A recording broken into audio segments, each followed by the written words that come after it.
Ni Muaz. Dia ni sangat aktif dekat sosial media. Like betul-betul aktif dekat sosial media. Setiap masa kerja dia scroll sosial media. Lagi-lagi dekat Instagram. Dia rajin scroll, like dan give a comment dekat post Instagram. Dia pun selalu upload daily life dia dekat story.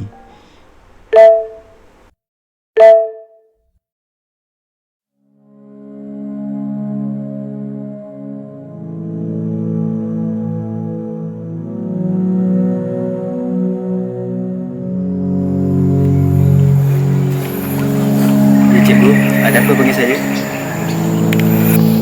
Mas, saya panggil awak ni sebab saya percayakan awak. So, boleh tak awak jagakan sesuatu untuk saya? InsyaAllah, boleh cikgu. Cikgu nak saya jaga apa tu? Diorang tengah buat apa tu? Cikgu nak awak jagakan ni untuk cikgu. Jangan bagi tahu sesiapa ya. Baik cikgu. Apa benda Muaz pegang tu? Macam menarik je.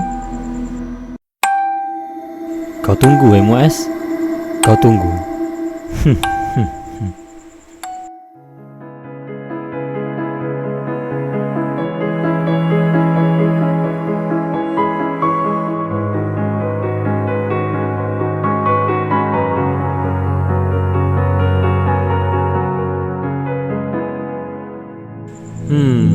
Muaz ni kaki update kat Instagram.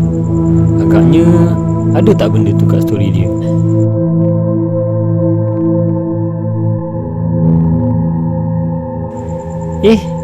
Dia tak sorok benda tu. Habislah kau.